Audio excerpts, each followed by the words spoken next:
You might be surprised to hear this. Almost 1/3 of all US presidents were Freemasons. Yes, you heard that right. Some of the most powerful men in American history, leaders who shaped the nation's destiny, were part of one of the oldest and most secretive fraternities in the world. But what is Freemasonry really? Why did so many American presidents belong to it?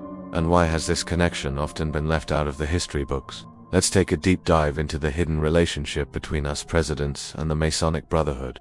What is Freemasonry? To understand the link, we first need to ask, what exactly is Freemasonry? Freemasonry is not a religion. It's not a government.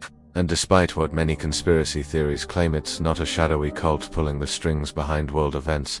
Instead, Freemasonry is a fraternal organization, one of the oldest of its kind. Its roots go back hundreds of years to the stonemason guilds of medieval Europe. These were the skilled builders who constructed the great cathedrals, castles, and fortresses of the Middle Ages. Over time, these guilds began to admit not only working masons, but also philosophers, scholars, and men of influence. By 1717, Freemasonry officially emerged as a structured fraternity in England, complete with lodges, rituals, and symbols. From there, it spread rapidly to Europe, to the American colonies, and eventually to nearly every corner of the world. At its core, Freemasonry teaches values like enlightenment, freedom, equality, morality, and brotherhood. Members gather in lodges, follow rituals rich with symbolism, and progress through degrees that emphasize personal growth and ethical living. It's a system that values knowledge, tolerance, and self-improvement, and it's no wonder that many of America's founding fathers, men deeply concerned with liberty and Enlightenment ideals, were drawn to it. The presidents who are Masons now, let's get to the heart of it. Just how many American presidents were Freemasons? The exact number often sparks debate.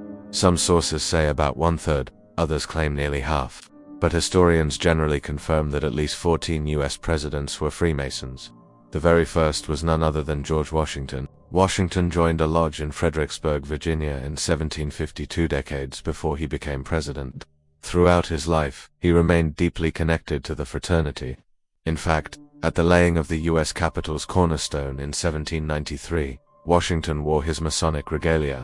That symbolic act forever linked Freemasonry with the birth of the United States. Other presidents soon followed.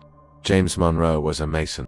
Andrew Jackson, known as Old Hickory, a tough general and controversial leader, was also a proud Mason. James Polk, James Buchanan, Andrew Johnson, and James Garfield all belonged to the order as well. Later presidents like William McKinley, Theodore Roosevelt, William Howard Taft, Franklin D. Roosevelt, Harry Truman, and Gerald Ford also took part in Masonic life. That's a remarkable list, from the very first president of the United States to some of the most influential leaders of the 20th century.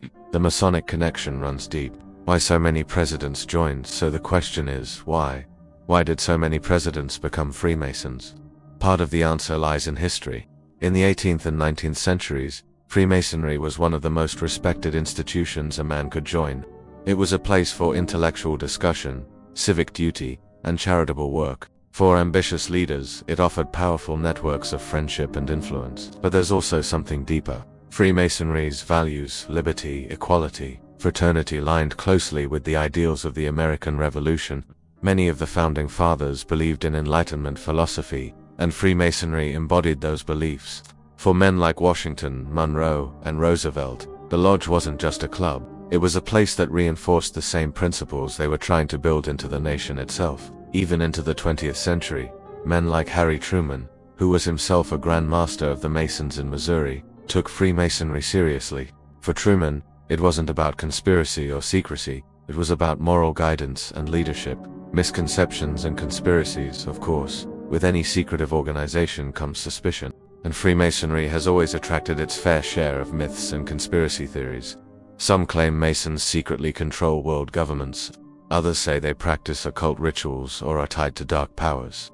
The truth, Freemasonry explicitly forbids discussion of politics or religion within its lodges, and it strictly forbids any association with occultism. What it does promote is morality, charity, and tolerance. Freemasons build hospitals, sponsor education, and support communities around the world. But here's the irony. The very secrecy of Freemasonry, its symbols, rituals, and private meetings is what fuels speculation. And when people discovered just how many presidents were Freemasons, the theories only grew. Some argue that this influence is proof of a hidden hand guiding America. Others see it as nothing more than evidence that ambitious men of their time joined respected fraternities.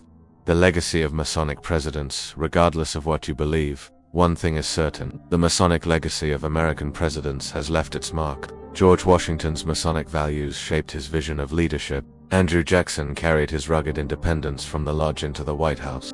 Franklin D. Roosevelt, who led America through the Great Depression and World War II, found strength in the fraternity's message of resilience. And Harry Truman proudly spoke about how Masonic principles guided him through some of the toughest decisions of his presidency. Even Gerald Ford, the most recent Masonic president, embodied the fraternity's ideals of honesty and integrity, qualities America desperately needed during the Watergate crisis. Why it matters today. So, why should we care about this today? Because Freemasonry shows us something about the men who have led America. These weren't just politicians, they were part of a brotherhood that emphasized virtue, service, and moral responsibility. For better or worse, Freemasonry shaped how they thought about leadership, and even if you don't believe in the more dramatic theories, the fact remains: this fraternity has influenced world leaders, revolutions, and societies for over 300 years. Today, there are still about 6 million Freemasons worldwide. Though not as powerful or as fashionable as it once was, Freemasonry continues to attract men who seek brotherhood and meaning. So what do you think? Does the Masonic connection explain some of the character and choices of America's presidents? Or is it simply a historical curiosity, one more thread in the rich tapestry of American history? One thing is undeniable. From George Washington in 1789 to Gerald Ford in 1977, Freemasonry has left its fingerprints on the White House, and it remains one of the most fascinating and misunderstood connections in American history. Thanks for watching. And don't forget to join us for the next video where we uncover even more secrets hidden in plain sight.